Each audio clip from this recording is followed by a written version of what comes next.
मैं उसको cross extend कर रहा हूँ। पाकिस्तान में जो आर्मी चीफ पाकिस्तान में रुके उनको अगले चीफ ने आगे फांसी दिला दी। आप देख लीजिए। इसलिए कोई पाकिस्तान आर्मी चीफ रुकता नहीं है। और हमारे देश में देखिए सारे हमारे चीफ यही हैं, सारे चीफ इसी मिट्टी में पैदा हुए, इसी मिट्टी में मरे और बड़े शान के साथ उनको तिरंगे के साथ उनका जो है अंतिम संस्कार किया जाता है। आप बताइए किस पाकिस्तान आर्मी की चीफ की कब्र पाकिस्तान में बनी है? वो सब डरपोक हैं, यहाँ आने से डरते हैं कि वो एक्सपोज हो जाएंगे। मैं चैलेंज बात तो रखनी चाहिए ना, एटलीस्ट बात तो रखें, तभी तो समझ आएगा ना। आप कुछ भी प्रोपेगेंडा करते रहेंगे ये लोग। चैलेंज है आर्मी का, उनका कोई जनरल, कर्नल, ब्रिगेडियर, सूबेदार कोई आ जाए, जिसमें हिम्मत आ जाए, फिर हम आपस में बात करते हैं तो पता चल जाएगा कौन कितने पानी में है। ओपन चैलेंज है, कोई भी डिबेट में आ जाए।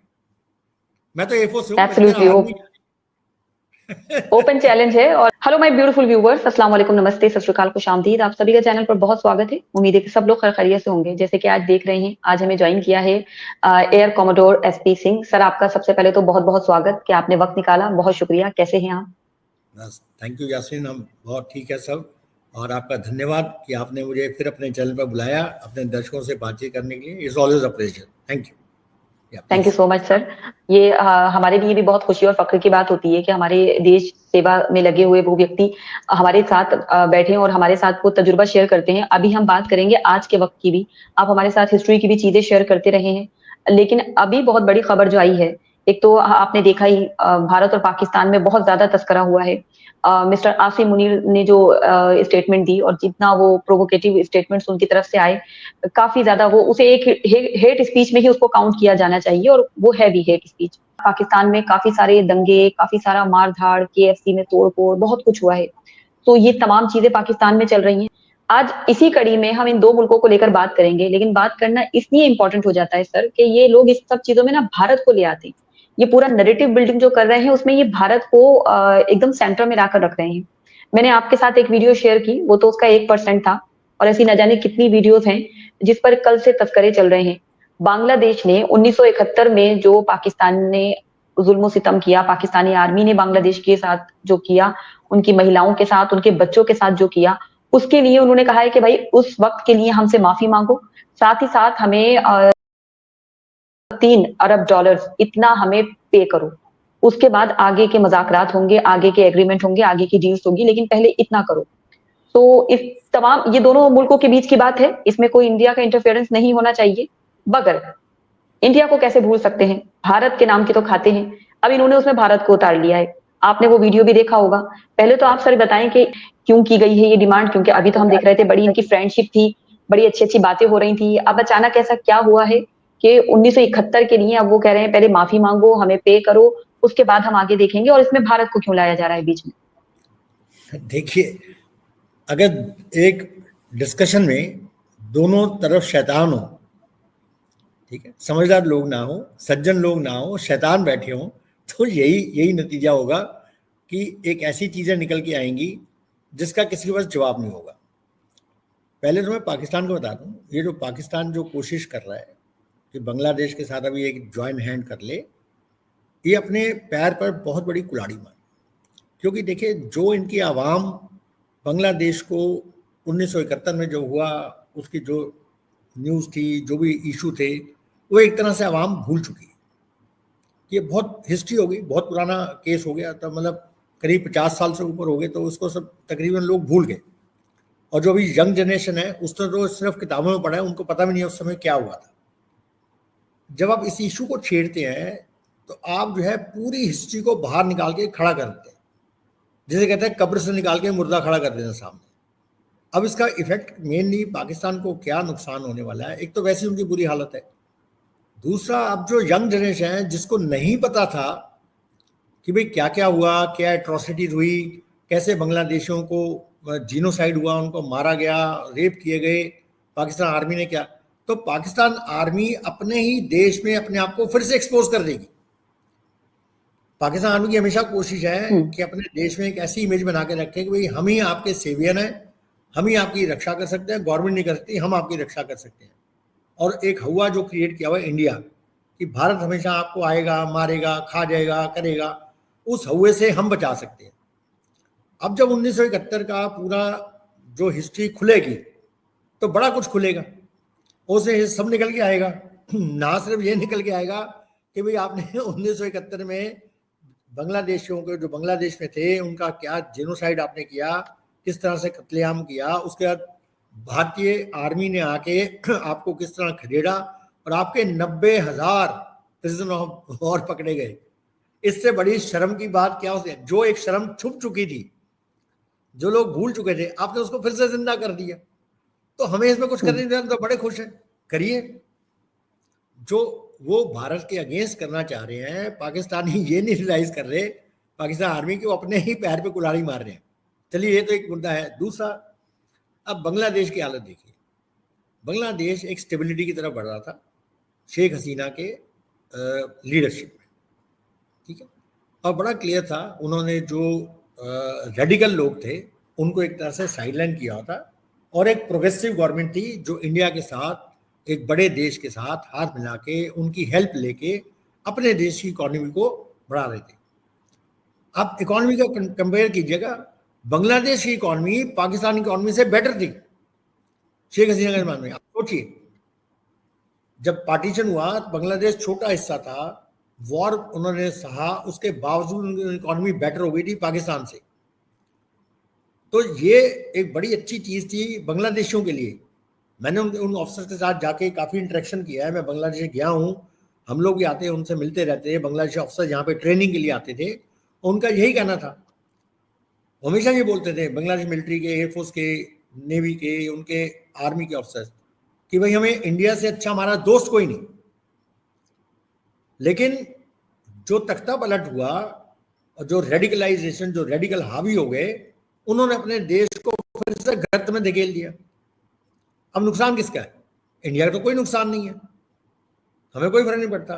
भाई आप डूब रहे हो, हमने आपकी शुरू में हेल्प करी, अब आप फिर डूबना चाहते हो तो डूबिए, हम क्या कर सकते हैं? आपके लोग ही भूखे मरेंगे, आपके लोग ही कहीं जाने, अब कोई जाने की उनका जगह नहीं है। आप सोचिए, तीनों तरफ से वो इंडिया से घिरा हुआ है और चौथी तरफ समुद्र है। अब बॉर्डर पूरी तरह से सील्ड है, तो वो कहाँ जाएंगे? फिर एक ही जगह बचे, समुद्र में जाएंगे। तो उनके लिए कोई जगह ही नहीं है। बल्कि उनको तो बड़ी समझ से काम लेना चाहिए कि इंडिया एक, आप सोचिए, एक इंडिया की जैसे आम है, उनके चारों तरफ थी एक भाई की तरह, अब उसको पीछे कर दिया, तो ये प्रॉब्लम आपकी है। अब उस प्रॉब्लम में जो रेडिकल लोग हैं, क्योंकि ये क्या हुआ है, देखिए 2-3 जगह से इन्फ्लुएंस है बांग्लादेश का, उनको समझ आती है। और शेख हसीना ने बड़ी ही समझदारी से चाइना, अमेरिका और इंडिया में एक बैलेंस बना के रखा था, एक स्ट्रेटेजिक बैलेंस बोलते हैं उसको। उन्होंने चाइना को भी नाराज नहीं किया, अमेरिका को भी नाराज नहीं किया, और इंडिया के साथ पूरी दोस्ती रखी। और बिल्कुल उन्होंने ना चाइना को ऐसे घुसने दिया कि आके वो उनको आप सोचिए, जो चाइना का BRI इनिशिएटिव था, बेल्ट एंड रोड इनिशिएटिव, जिसके कारण बड़े यूरोपियन देश, अफ्रीकन देश, इवन पाकिस्तान उनके डेप्ट ट्रैप में है। शेख हसीना अकेली ऐसी लीडर थी छोटे देश की जिन्होंने उनको BRI आने ही नहीं दिया। ये बड़ी समझदारी थी। तो जो बांग्लादेश के लोग हैं, जो समझदार लोग हैं, क्योंकि जब रेडिकल ऊपर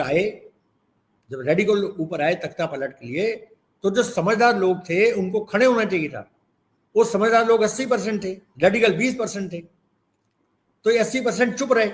अगर आप किसी गलत काम के लिए चुप रहेंगे तो वो गलत काम आप पर हावी हो जाएगा, और यही हुआ। अब वो जो 80% जो ग्रोथ कर रहे थे वो भी अब सफर कर रहे हैं। तो शेख हसीना के टाइम में जो ग्रोथ थी, अब वो पूरी तरह से टॉपल हो गई, खत्म हो गई। अब ये जो आए हैं प्राइम मिनिस्टर जो बनाए हैं, ये तो एक मतलब गुड्डे की तरह है। इनको जब चाबी भरी चल पड़ते हैं, जब बंद करी तो इनको कोई अपना है ही नहीं। इतनी उम्र उनकी होगी, उनके कोई सुनता नहीं है। मैं आपको रिसेंट डेवलपमेंट बताता हूँ। आर्मी जो चीफ हैं बांग्लादेश के, पीछे लास्ट वीक वो गए थे रशिया। वो रशिया से जब वापस आए, जिस दिन वापस लैंड किए, उस दिन 3 रशिया के जहाज आके बंगाल के नीचे सी में आके पार्क कर दिए, पोर्ट पे आके 3 रशिया के जहाज। इसका क्या मतलब है कि उनको पता चल रहा है कि भाई ये चाइना जो है यहाँ पर हावी होकर पाकिस्तान आना चाह रहा है। तो उसको काउंटर करने के लिए उनके आर्मी चीफ ने बड़ी समझदारी से रशिया को रिक्वेस्ट करी। जैसे रशिया ने 1971 की लड़ाई में हमारी हेल्प करी थी, 2 पनडुब्बी में भेज के अमेरिका का 7th फ्लीट को पीछे कर दिया था, वही आज हाल हुआ है। 3 एक आउट आके खड़े हो गए। तो ये जो है एक बड़ी इंपॉर्टेंट चीज है, बड़ा बड़ा बहुत बड़ा टसल चल रहा है बांग्लादेश के अंदर, पावर टसल।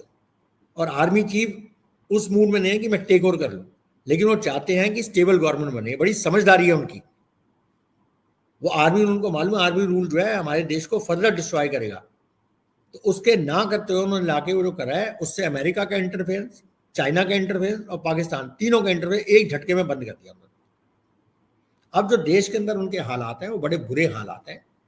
देश पूरे टर्मोइल से निकल रहा है, बिकॉज ये जो प्राइम मिनिस्टर हैं जो आए हैं, ये मेक शिफ्ट है। इनको एक्चुअली मालूम ही नहीं कि एडमिनिस्ट्रेशन कैसे चलानी।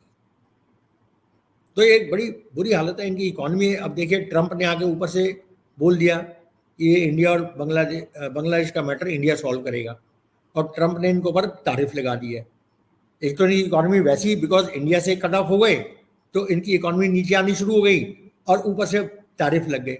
तो ये चारों तरफ, अब इनको कोई बचा ही नहीं है इनका जाने के लिए। अब सिर्फ इनका एक ही है उत्पाद, जो कॉटन जो जाता है, जो अमेरिका जाता है, पाकिस्तान जा रहा है, बस इतना ही फर्क है, दैट्स ऑल। और जो दाम इनको मिल रहे हैं डॉलर में या मिल रहे हैं रुपए में, वो भी ऐसा रुपया जो इंडिया के रुपए से भी आधा है वैल्यू। तो सोचिए इनकी क्या हालत है। तो आने वाले टाइम में इनके बहुत बुरे हाल होंगे, पाकिस्तान से भी ज़्यादा बुरे हाल हो जाएंगे।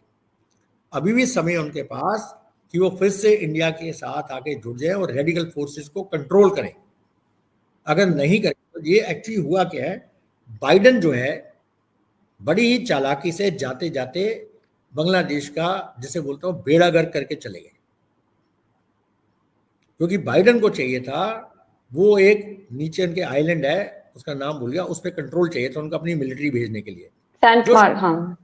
हाँ, तो शेख हसीना ने उसके लिए हमेशा अपोज किया कि उनको माना अगर अमेरिका आके बैठ गया तो हमारी प्रभुता स्वतंत्रता खत्म हो जाएगी। उन्होंने अपोज किया। और बाइडन चाहता था चाइना के अगेंस्ट मुझे एक फोर्सेस रखने के लिए जगह चाहिए, जैसे नीचे डिगो गार्सिया है, उस तरह उसको एक आइलैंड चाहिए था। पहले उसने इंडिया से मांगा, अंडमान निकोबार, इंडिया ने मना कर दिया। तो इंडिया का तो कुछ नहीं कर पाया, बड़ा देश है।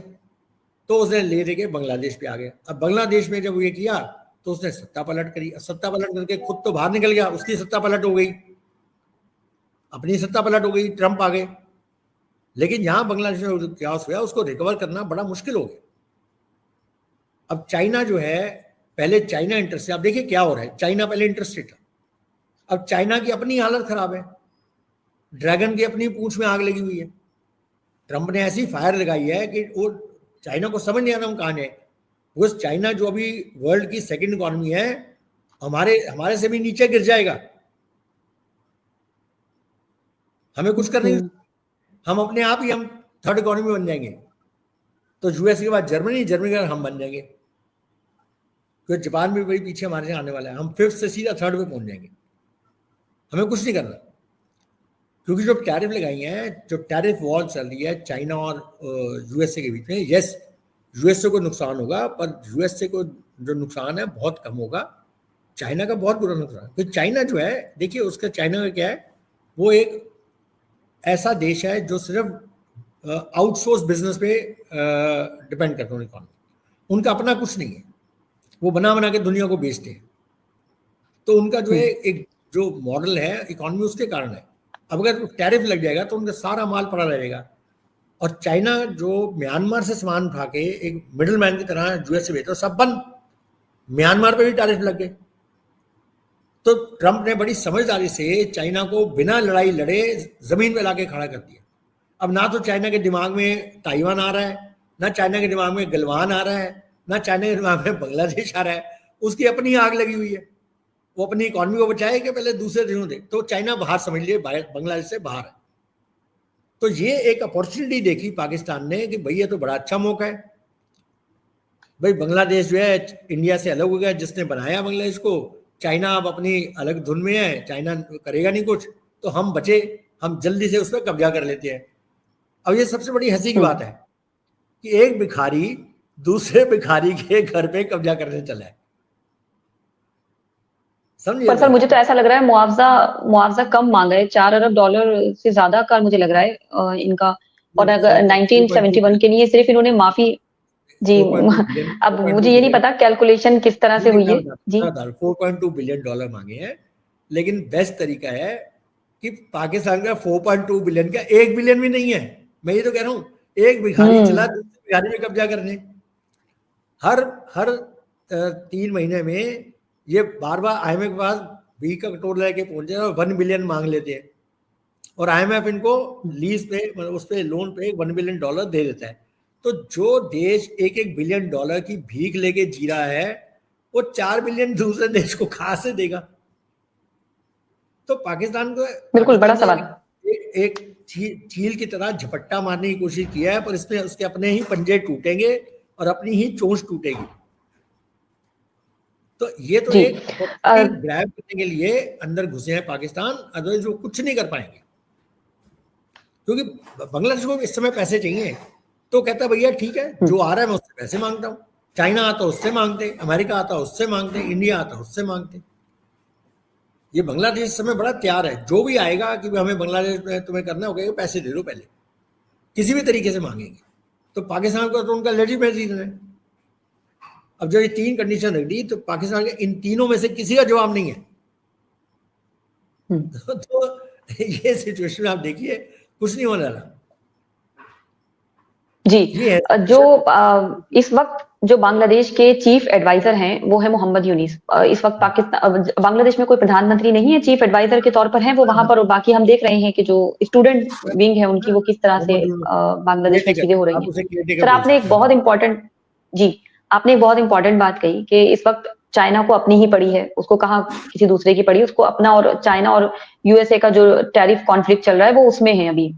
लेकिन हमें थर्ड इकोनॉमी बनने के लिए, हमें प्रोग्रेस करने के लिए, चाइना बांग्लादेश में नहीं है, लेकिन इस वक्त बांग्लादेश तो इंटरफेरेंस कर रहा है ना भारत में।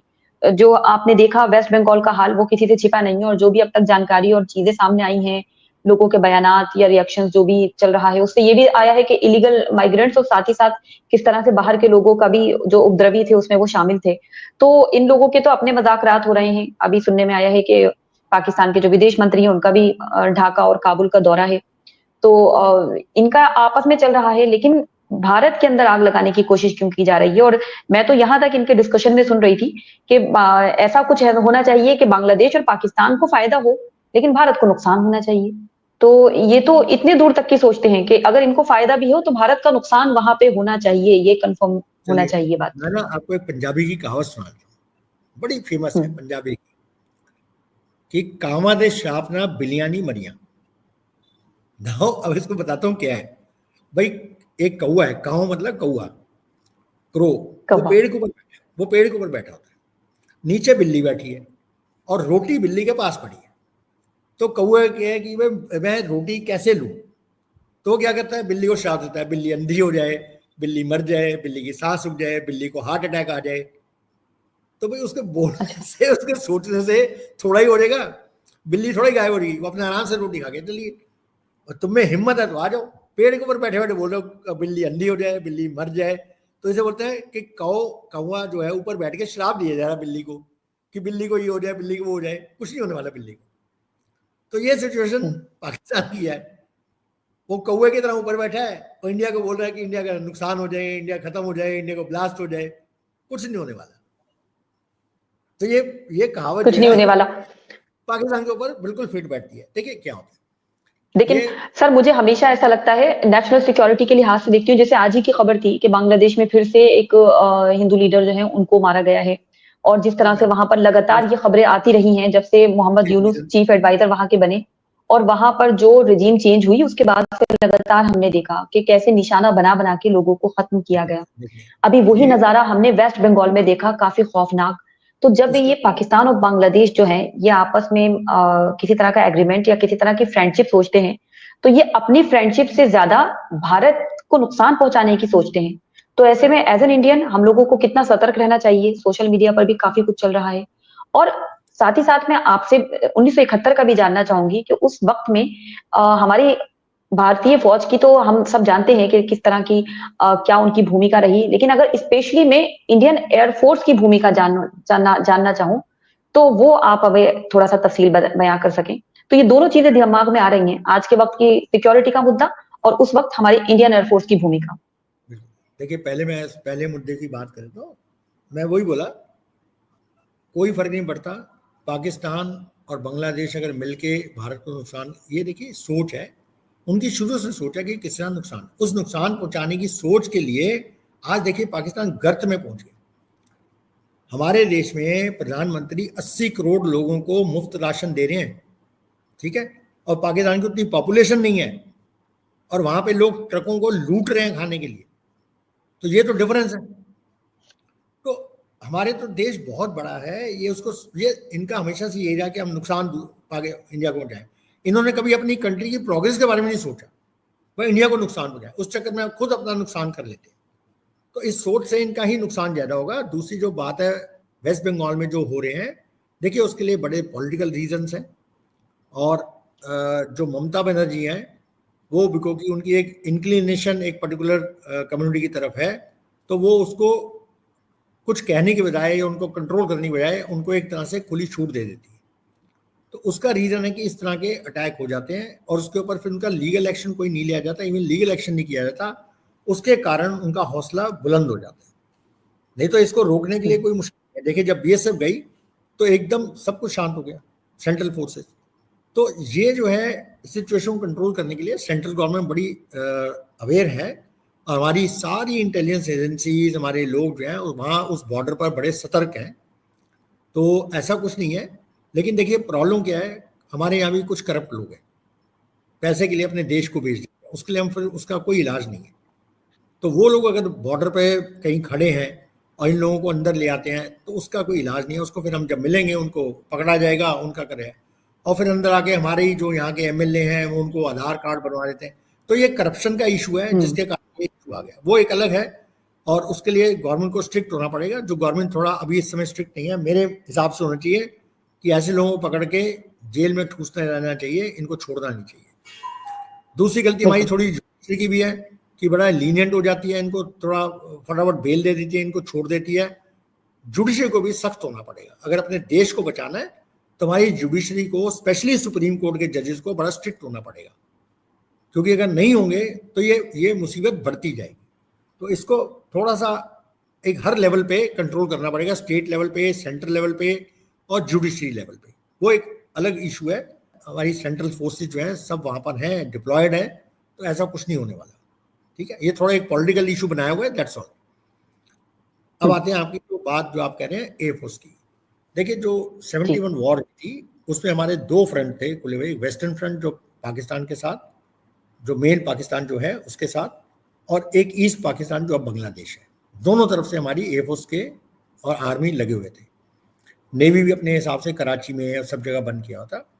तो जो एयरफोर्स का रोल था उस समय, जो हमारे पास जहाज थे, देखिए नैट थे, हंटर थे और मिग-21 तब नए नए आए थे, 68 में आए थे, और 71 3 साल के अंदर में उसको यूज करना पड़ा। तो जो हमारी एयर पावर थी, जो वेस्टर्न साइड थी, वेस्टर्न पाकिस्तान, तो उसको तो अपोजिशन था, बिकॉज पाकिस्तान के पास प्रॉपर एयरफोर्स थी और उसके साथ हमारा काफी था। लेकिन उसके बावजूद हमने जो है, हमारा मेन रोल था बैटलफील्ड एयर सपोर्ट, जिसमें हमने आर्मी की सपोर्ट में मैक्सिमम एयरक्राफ्ट को दिया हुआ था, क्योंकि जो मेन वॉर थी वो लैंड वॉर हो रही थी, एयर वॉर बहुत कम थी। उन्होंने एयर वॉर से शुरू किया, हमारे कुछ बेसिस को स्ट्राइक किया, हमने रिकवर किया, फिर हमारे एयरक्राफ्ट ने जाके उनके कुछ बेसिस को किया, उनके सेवर्स को ग्राउंड पे डिस्ट्रॉय कर दिया। तो एयर वॉर ज्यादा दिन नहीं चली, 1 to 1 एयर टू वॉर। दोनों तरफ से कोशिश थी कि अपनी आर्मी को सपोर्ट किया जाए। तो मेन 70% से ज्यादा फ्लाइंग जो थी वो बैटलफील्ड एयर सपोर्ट, आर्मी के सपोर्ट में या नेवी के सपोर्ट में। और मेन मुद्दा था उस जमाने में नाइट फ्लाइंग कैपेबिलिटी किसी जहाज की। तो सारी लड़ाई जो एयरफोर्स की लड़ाई थी वो दिन में होती थी, आर्मी नाइट में करती थी, पर एयरफोर्स की लड़ाई दिन में होती।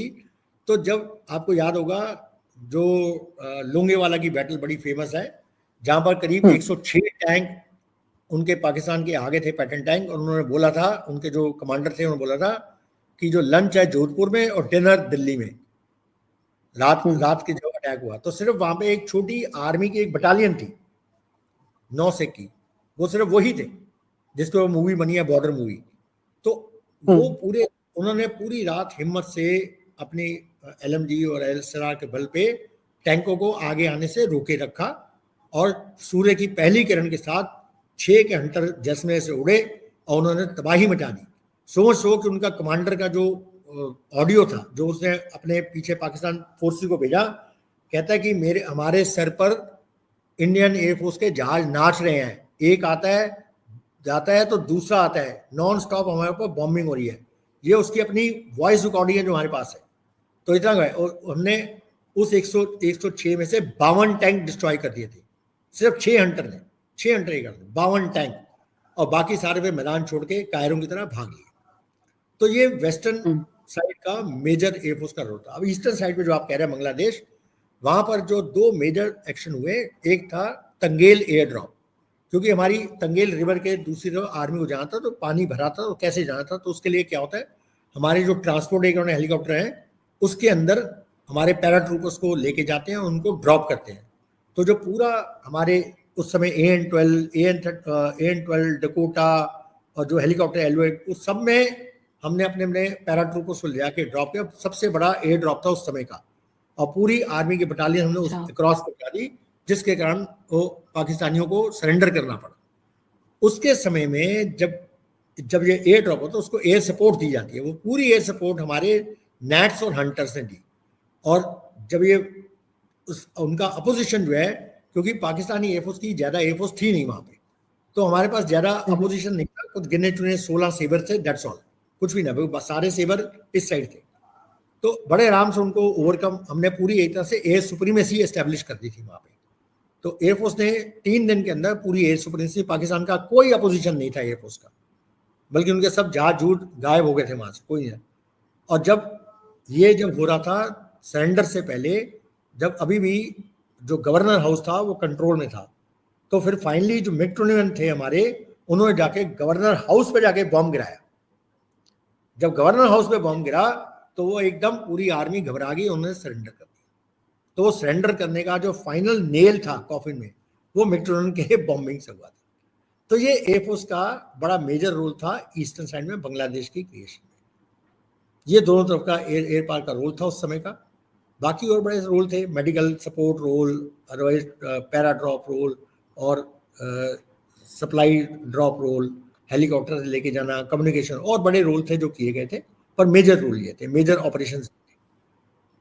बिल्कुल सर, ये सुनकर मुझे बड़ा फ़क्र हो रहा है, क्योंकि ये चीज़ें हम किताबों में पढ़ते हैं या फिर कोई डॉक्यूमेंट्री या फ़िल्म में देखते हैं, तो हम उतना ही अंदाज़ा लगा पाते हैं। लेकिन आपने वो तजुर्बा जिया है और आप बेहतर उस चीज़ को हमें समझा पा रहे हैं। अब उस वक़्त से, चूँकि अब ये मुद्दा फिर से छिड़ चुका है, आप माफ़ी माँगने को कह रहे हैं, मुआवज़ा माँग रहे हैं, तो अब ये पता नहीं कितनी लंबी बात जाएगी। मगर मैं तो यही एडवाइस करूँगी बांग्लादेशियों को कि पैसा लिए बगैर छोड़ना नहीं है आपको, और ये $4 अरब बहुत कम है, इससे बहुत ज़्यादा मुआवज़ा होगा पाकिस्तान की तरफ आपका। और जो इज्जतें और जान गई थी, उनकी तो कोई तलाफ़ी है ही नहीं। अगर वो वो तो कभी 4 उसका रुपए तो भी दे, पाकिस्तान तो 4 रुपए नहीं दे पाएगा, 4 अरब तो बहुत दूर की बात है। बिल्कुल, बांग्लादेश को लेकिन इससे यही तो ऊपर देखना मांगनी है बहुत आगे। बड़ी है, जो किसी पाकिस्तान की दूसरे का कौन बुरा चाहता चलेगी। है ना सर, वो कितनी चालाकियाँ चल ले, वो भारत का बुरा चाह रहे हैं ना, तो अभी देखना होगा, ये देखना काफ़ी दिलचस्प होगा कि आखिर अब बांग्लादेश और पाकिस्तान, तो देखिए ये दोनों आस-पड़ोस में हैं, तो हमारे लिए तो बहुत ही ज़्यादा सिक्योरिटी कंसर्न के साथ-साथ एक तरह का एंटरटेनमेंट हो जाता है लोगों का।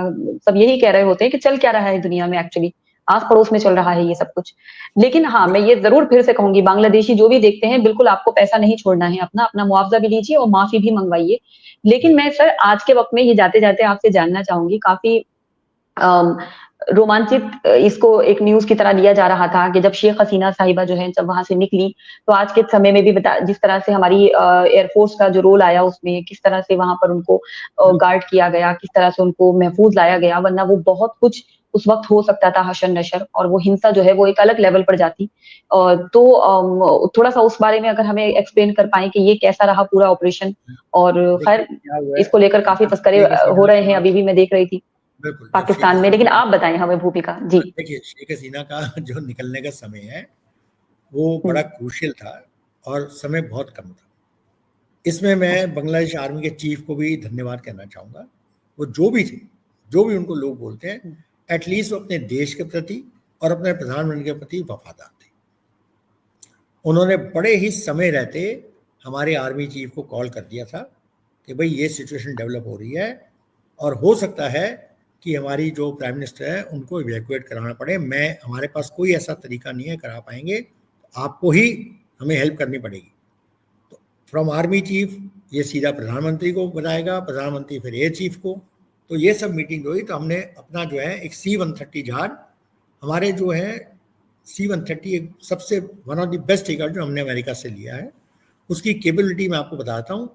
सूडान में जो हमारे लोग फंसे हुए थे, 156 लोग फंसे थे, उनको निकालने का कोई तरीका नहीं था, तो वहाँ पर चारों तरफ फायरिंग हुई थी, टेररिस्ट फैले हुए थे, एंटी नेशनल, और हर रनवे उनके कब्जे में था।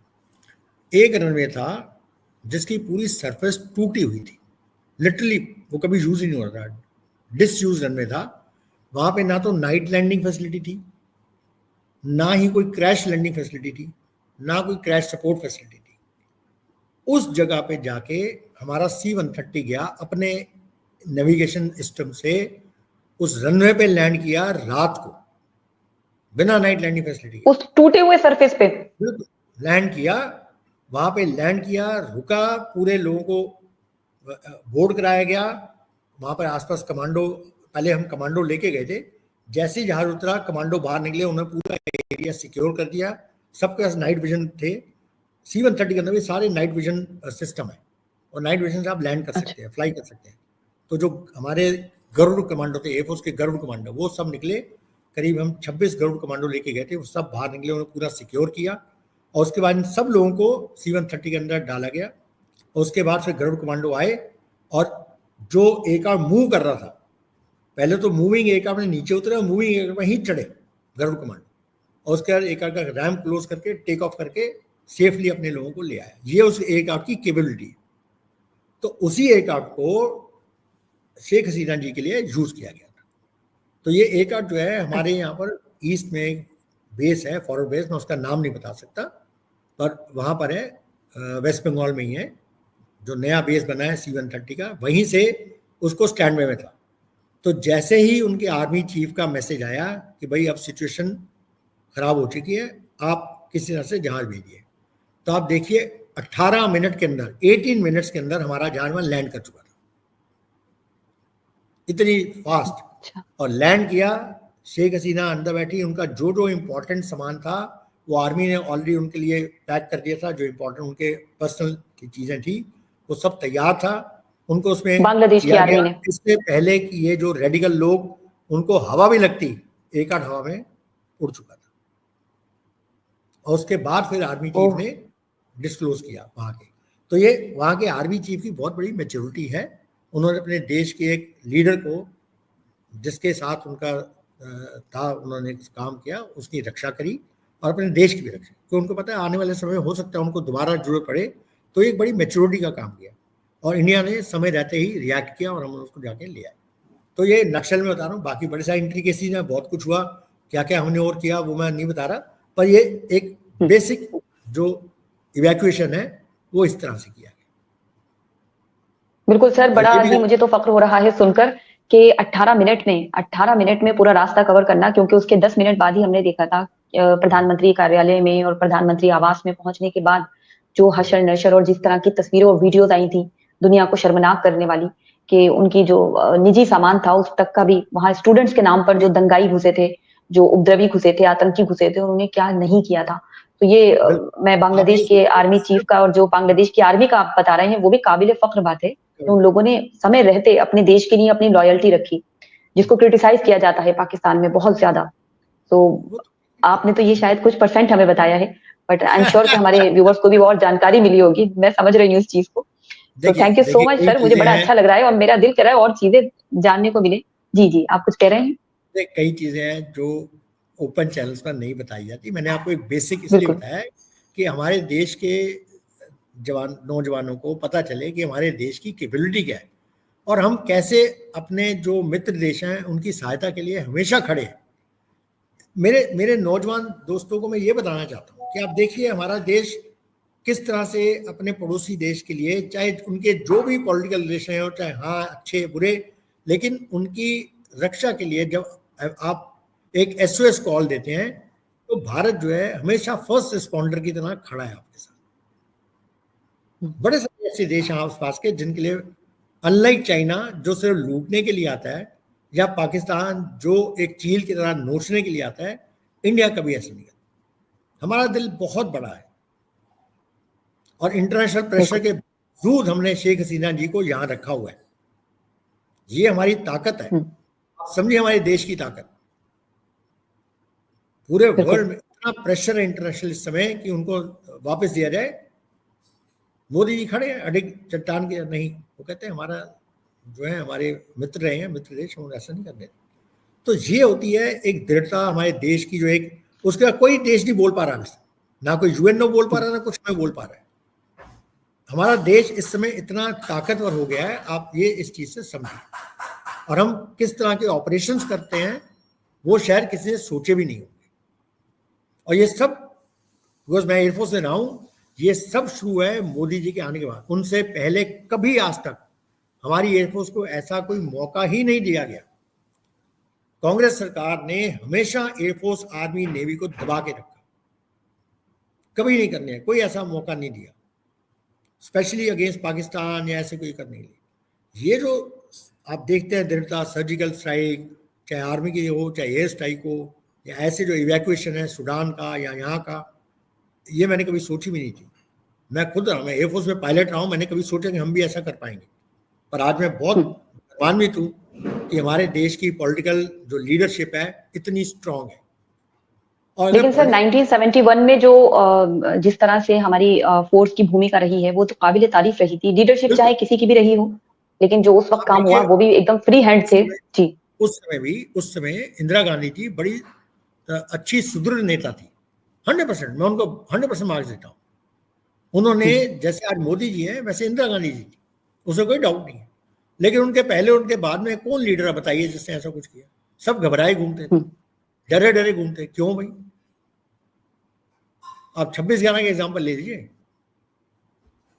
26/11 का एग्जाम्पल वो सोचिए, प्रेसिडेंट ओबामा लिख रहे हैं कि मनमोहन सिंह जी ने क्या कहा उसको। उसने मनमोहन सिंह जी से पूछा, भाई आपके पास सब ताकत थी, आपके पास एयरफोर्स, आर्मी, नेवी सब थी, आपने 26/11 का रिटेलिएशन स्ट्राइक पाकिस्तान में क्यों नहीं किया? वो कहते नहीं, अगर पाकिस्तान पे अटैक करते तो यहाँ की जो मुस्लिम पॉपुलेशन है वो नाराज होता, उसका फायदा बीजेपी को मिलता। आप सोचिए क्या दिमाग सोच है कि पॉलिटिकल फायदा और दूसरी पार्टी को, उसके कारण आप देश के साथ कंप्रोमाइज करने को तैयार है। ऐसा कोई प्रधानमंत्री देखा आपने? ऐसा कैसे हो सकता है? उस समय आप ये सोचेंगे मैं पॉलिटिकल बैटल जीतूंगा, नहीं जीतूंगा, अगला इलेक्शन जीतूंगा। अरे आपके देश के साथ अन्याय हुआ है, देश को अटैक हुआ है, आप सब कुछ छोड़ के आप करिए। किससे डरते हैं? ये चीज है आज हमारे देश की, ये ताकत है। आप सोचिए इसका कोई अटैक हुआ हमारे देश पर, नहीं हो रहा, तो पता है पाकिस्तान एक बालाकोट स्ट्राइक करने से पता चल गया उनको क्या होगा। तो ये जो है एक मैसेजिंग देना बड़ा जरूरी है। हमने जो सूडान से लाए थे अपने 156 लोगों को, तो ये मैसेज था। उसके बाद पूरे सूडान में किसी भी हिंदुस्तानी को किसी ने हाथ नहीं लगाया। तो ये आपको एक मैसेज देना वर्ल्ड को, भाई अगर हमारे हिंदुस्तान के किसी आप सिटीजन को कुछ करोगे तो पूरा देश की पावर हम लगा देंगे उसको करने, चाहे एक हो चाहे 100 हो। ये मैसेजिंग बड़ी जरूरी है और ये हमने मैसेज दिया। और ये बांग्लादेश को पता है ये क्या हो रहा है, पाकिस्तान को भी पता है। बस ये कि फिर वही बात कि कौए के शाप से बिल्ली तो मरी नहीं, तो वही है, देते रहो, बोलते रहो। उनको अपनी जिंदगी जीने, उनको अपने पाकिस्तान में दिखाने में हम बड़े बहुत हैं, हम ग्रेट हैं, तो इंडिया के नाम पे गालियां देते रहो तो लोग सुनते हैं, खुश होते हैं, चलते रहो, उनकी रोजी रोटी चलती है। मैं एक छोटा एग्जांपल, रोजी रोटी चलती है, रोजी रोटी भी चलती है और सर लोग सड़कों पर आते हैं और इन्हीं का देश बर्बाद होता है। आप सर्च करिए, मैं यहाँ पे दर्शकों को बोलता हूँ, सर्च करिए पाकिस्तान का एक भी general, army chief after retirement अगर पाकिस्तान में रुका हो तो एक भी नाम निकाल के दीजिए। रिटायर होते ही अगले दिन गायब हो जाते हैं। कोई यूएस से बैठा हुआ है, कोई यूके बैठा हुआ है, कोई दुबई में बैठा हुआ है। क्यों भाई? जिस देश की आपने सेवा की, अगर आप देश के आर्मी चीफ थे तो आपने देश की सेवा की ना, तो लोगों को तो आपको फूल मालाओं से पूछना चाहिए। तो आप ऐसा क्या होता कि आप दुम दबा के भाग लेते हैं और आपके सीने में तो 100 मेडल लगे। मेरे तो बड़ी हैरानी होती है, मैंने कभी नहीं देखा कि कोई हारने वाली आर्मी मेडल पहनती हो। भाई पाकिस्तान बता रहे उन्होंने किस देश के अगेंस्ट युद्ध में जीत हासिल की जिसके मेडल लगे हुए? अपने ही लोगों को मारने के लिए वो मेडल लगे हैं, चाहे वो बलूचिस्तान हो, चाहे वो माइनॉरिटीज हो। अपने ही लोगों को के ऊपर जो जुल्म सितम किए हैं वो उसके मेडल्स होते हैं। और ये होमवर्क है पाकिस्तानियों के लिए कि आप बताएं कि आपके कौन से आर्मी चीफ हैं, या आपके कौन से ब्रिगेडियर, कर्नल, जनरल हैं जो आफ्टर रिटायरमेंट पाकिस्तान में रुके हैं। और ये पाकिस्तान बांग्लादेशियों के लिए भी ये वीडियो जरूरी है कि आप मुआवजे की रकम जो है वो ज्यादा बढ़ाएं, क्योंकि आपका जो नुकसान हुआ था उस वक्त बहुत ज्यादा हुआ था, क्योंकि जो भारत आर्मी खड़ा था चीफ आपके साथ, इसलिए बांग्लादेश आज है नक्शे में। वरना अगर भारत नहीं होता तो भारत के लिए हमेशा शुक्रगुजार रहना चाहिए, ना कि भारत से नफरत पाले। सर आपका बहुत शुक्रिया, क्योंकि आप बहुत सारी चीजें हमारे साथ तफसील से बयां करते हैं और हमें बहुत कुछ जानने को मिलता है। आप उसी फील्ड में रह चुके हैं, तो मैंने अक्सर देखा है कि जब आपकी वीडियोस होती हैं तो पाकिस्तान और बांग्लादेश से हमें बहुत कमेंट आते हैं, और मैं आपके साथ शेयर करती हूँ चलिए, कि ये लोग क्या क्या लिख रहे हैं। अच्छी, बस आखिरी चीज मैं जो बात कह रहा था, सॉरी मैं उसको थोड़ा सा एक्सटेंड कर रहा हूँ। पाकिस्तान में जी जो आर्मी चीफ पाकिस्तान में रुके, उनको अगले चीफ ने आगे फांसी दिला दी, आप देख लीजिए। इसलिए कोई पाकिस्तान आर्मी चीफ रुकता नहीं है। और हमारे रुकते देश में नहीं है देखिए, बिल्कुल। सारे हमारे चीफ यही हैं, सारे चीफ बिल्कुल इसी मिट्टी में पैदा हुए, इसी मिट्टी में मरे, और बड़े शान के साथ उनको तिरंगे के साथ उनका जो है अंतिम संस्कार किया जाता है। आप बताइए किस पाकिस्तान आर्मी की चीफ की कब्र पाकिस्तान में बनी है?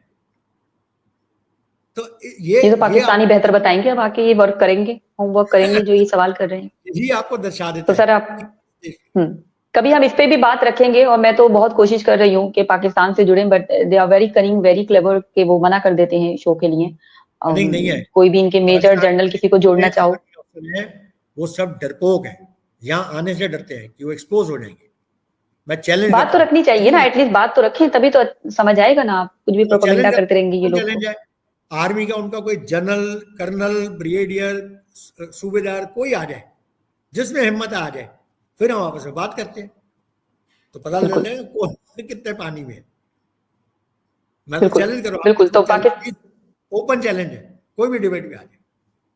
मैं तो एफओ से हूँ, मेरा एब्सोल्युटली आर्मी ओपन चैलेंज है, और कोई भी आए अपनी बात रखें और पाकिस्तान से, और रखें, अगर वो पाकिस्तानी जरूर रखें, फौज से ताल्लुक रखते होंगे तो हमारे लिए बहुत अच्छा है कि हमें भी बहुत कुछ बताइए, उनसे हमारी उनकी जानकारी कमजोरियां मिलेगी, और हमें दिखाइए, हमारी उनको यहाँ से मिलेगी जानकारी। जी बिल्कुल बिल्कुल बिल्कुल, ठीक है, थैंक यू सो तो मच। तो सर आपका बहुत शुक्रिया सर कि आप ने ये तमाम तफसील हमारे साथ बयां की है। बस हमारे दर्शकों से ये रिक्वेस्ट होगी कि वीडियो को ज्यादा से ज्यादा शेयर कर दें, इतना शेयर कर दें कि पाकिस्तान और बांग्लादेश तक जाए, और उन्हें ये बहुत सारी जो मालूमात नहीं है उनको सही मालूमात मिले, और बेहतरी की तरफ वो कुछ कदम उठा पाए। Thank you so much sir, दोबारा आपको जहमत दूंगी। जय हिंद। थैंक यू, जय हिंद।